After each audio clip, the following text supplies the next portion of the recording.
అందరికీ నమస్కారం. ముందు మన ముదుగుల పద్మనాభం గారికి, జిఎస్ రావు గారికి, వారికి ప్రగాఢ నివాళులు.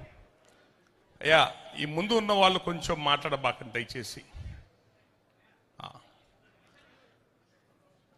ఇది మన ఈ మధ్యకాలంలో కొన్ని ఈ సోషల్ మీడియా ఎక్కువైన తర్వాత సంవత్సరాల నుంచి సమాజానికి జాతికి పనిచేసిన వాళ్ళు సోషల్ మీడియాలో కామెంట్లు పెట్టే వాళ్ళు కూడా ఒకే స్థాయికి వచ్చేసారు. ఇప్పుడు సోషల్ మీడియాలో పోస్టులు పెట్టుకోవడానికి అర్హతలు ఏం లేవు, ఎవరైనా పెట్టేయచ్చు బ్యాలెన్స్ వేసుకుంటే.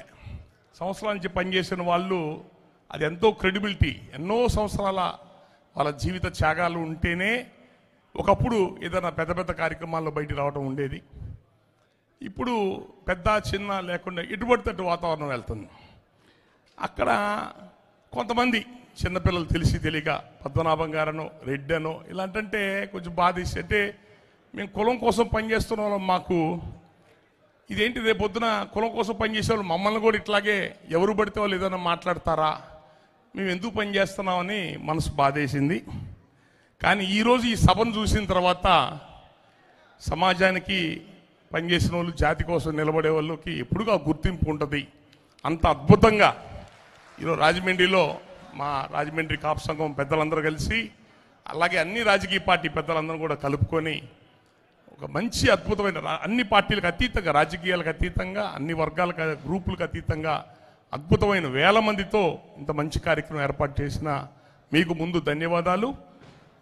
మన పద్మనాభం గారిని, జిఎస్ రావు గారిని తలుచుకుంటూ మనం చేసిన ఈ కార్యక్రమం ఎప్పుడు కూడా ఆంధ్రప్రదేశ్లో నాకు తెలిసి ఇదే పెద్ద కార్యక్రమం. చాలా సభలు జరిగినాయి కానీ ఇదే పెద్ద కార్యక్రమం. మీకు ప్రత్యేకంగా ధన్యవాదాలు. పద్మనాభం గారు వారి జీవితం ఇన్ని అంటే ఒక రెండు అంశాలే. సహజంగా ఆయన రాజకీయ జీవితం ఆయన ఎక్కువ, రాజకీయ జీవితమే ఆయన ఎక్కువగా. అనేక రాజకీయ పార్టీలతో ఉన్నారు, అనేక పదవులు చేశారు. రాజకీయాల్లో పెద్ద స్థాయిలో ఇప్పుడు బొత్స సత్యనారాయణ గారు, ఉండవల్లి అరుణ్ కుమార్ గారు, వీళ్ళందరూ పెద్దలందరూ, జ్యోతి నెహ్రూ గారు అందరూ రాజకీయంగా ఎప్పటి నుంచో ఉంటున్న వాళ్ళు. కులానికి ఏదైనా అవసరం అయితే అడిగింది అంతవరకు చేసి పెడతారు, అంతేగాని అది ఒళ్ళంతా పూసుకోరు. అలా ఒక కులపరంగా పూర్తిగా తీసుకుంటే రాజకీయంగా ఇబ్బందులు వస్తాయి తెలుసు. కానీ పద్మనాభం గారు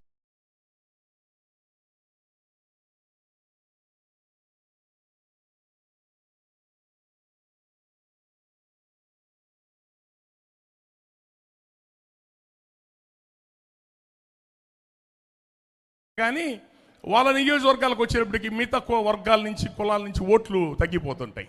దానివల్ల ఒక్కోసారి ఓడిపోతుంటారు. అట్లాంటి దానికి కూడా ఆయన ఇప్పుడు వెనకడుగు వేయకుండా ఈ కులం కోసం నిలబడిన మనిషి. పైపెచ్చు రాజకీయాల్లోకి వచ్చిన వాళ్ళు అందరూ సమాజానికి నిజాయితీగా మేలు చేద్దామనే వస్తారు. తర్వాత అవినీతి సంబంధించినవన్నీ వస్తుంటాయి. కానీ ఇన్ని సంవత్సరాలు ఆయన రాజకీయ జీవితంలో ఎటువంటి అవినీతి మచ్చలేని వ్యక్తి. అది మన గొప్ప విషయం. పద్మనాభం గారి విషయంలో మనం అట్లా చూడగలిగిన వాళ్ళు ఎవరంటే మళ్ళీ ఉండవల్లి అరుణ్ కుమార్ గారు. అంత స్థాయిలో ఉండి ఏ అవినీతి కూడా ఇట్లా ఎక్కడ కనపడవు వాళ్ళ జీవితాల్లో. అలా పద్మనాభం గారు అలాంటి మహానుభావులు మన ఈ కాపుల్లోంచి రావటం, అంటే మేము కాపు కులం పనిచేస్తాం కాబట్టి చెప్తున్నాను, మా అదృష్టం అట్లాంటి వాళ్ళు రావటం. అన్ని మంచి పనులే చేస్తే, ఎక్కడ పొరపాట్లు తప్పులు లేకపోతే వాడు దేవుడు అవుతాడు. మనిషి జీవితంలో అన్ని కరెక్ట్గా చేస్తే వాడు దేవుడు అవుతాడు. పొరపాట్లు లేకుండా మనుషులు ఎందుకు ఉంటారు? అట్లాగే పద్మనాభం గారు ఇందాక సోమవీరాజు గారు వివరంగా చెప్పట్లా, ఎక్కడో జాతీయ స్థాయిలో ఉండి ముఖ్యమంత్రి అవ్వాల్సిన మనిషిని ఎవరికి వాళ్ళు రెచ్చగొట్టి ఆయన వేరే రకంగా డైవర్ట్ చేసేవాళ్ళని సోమవీరాజు గారు ఇందాక చెప్పట్లా మనతో. అట్లా ఆయన పంతం, పట్టుదల కొన్నిటితో ఆయన జీవితంలో ఆయనే చాలా పాపం నష్టం చేసుకున్నారు, చాలా అవకాశాలు కోల్పోయారు. అలాంటి మహానుభావుని వారు చేసిన సేవలు, మంచి పనులు మనం గుర్తుపెట్టుకొని వారు మనం చేయగలిగిన మన ఆస్తులను ఇవ్వద్దు, వాళ్ళకి ఘనంగా నివాళులు ఇవ్వటమే మనం చేయాల్సిన పని. మన సమాజం కోసం, జాతి కోసం పనిచేసిన అట్లాంటి వాళ్ళని మనం గుర్తుపెట్టుకోకపోతే మనల్ని ముందు తరాలు మర్చిపోతారు, మనల్ని కూడా. ఈ విషయాన్ని బాగా గుర్తుపెట్టుకోండి అందరూ కూడా. నెక్స్ట్ జిఎస్ రావు గారు కాపునాడికి అధ్యక్షులు చేశారు. ఆయన నాకు తెలిసి వారి ప్రాంతంలో వారు ఎమ్మెల్యే చేశారు. మన కోవురా ప్రాంతాలు, నిడదవోలు ప్రాంతాల్లో కళ్యాణ మండపం ఏదో కట్టించారు వారు. అంటే రాజకీయంగా ఉంటూ కూడా హైదరాబాద్లో ఉన్న కాపు సంఘంలో కూడా యాక్టివ్ పార్టిసిపేషన్ ఉండేది జిఎస్ రావు గారిది. వారు మహానుభావులు వారు కూడా వారు వెళ్ళిపోవటం అన్నది మనందరికి తీరని లోటు. ఈ పాత తరం వాళ్ళందరూ నిదానంగా నిష్క్రమిస్తున్నారు, వెళ్ళిపోతున్నారు. పాత తరం వాళ్ళంతా కూడా మళ్ళీ ఇంత పెద్ద జాతిని ఈ సమాజానికి ఉపయోగపడటానికి అందరూ నడుము బిగించి ముందుకు రావాల్సిన అవసరం ఉంది. అందరం మన ఇంట్లో కుటుంబాలు ఎవరు పనులు వాళ్ళు చేసుకునే వాళ్ళమే, ఎవరు సమాజానికి చేసే వాళ్ళు ఎవరు లేదు. సమాజానికి చేసేవాళ్ళు ఉండాలి, ఉంటేనే ఈ సమాజం బతుకుద్ది, జాతి బతుకుద్ది. ఇది గుర్తుపెట్టుకోండి. విలువలు కలిగిన వాళ్ళు వచ్చి పనిచేయాలి. ఇక్కడ అన్ని రాజకీయ పార్టీల వాళ్ళు వచ్చారు కాబట్టి నా విజ్ఞప్తి ఏంటంటే, పద్మనాభం గారు మన గతంలో మన రిజర్వేషన్స్ కోసం చేసిన ఉద్యమంలో ఏదైతే ఉందో మనకు 5% అసెంబ్లీలో తీర్మానం చేసి ఈ కేటగిరీలో ఎఫ్ కేటగిరీలో పెట్టారు 5% ఇస్తూ.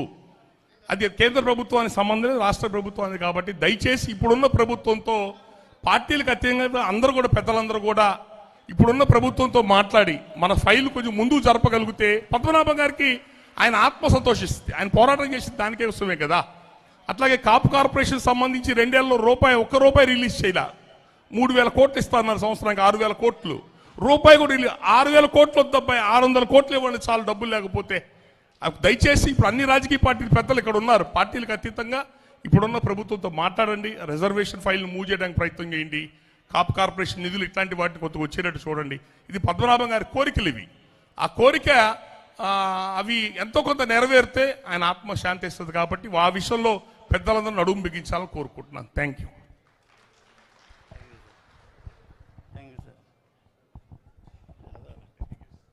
ఎమ్మెల్సీ తోట తిరుమతులు గారు వచ్చి మాట్లాడాలని కోరుతున్నాను.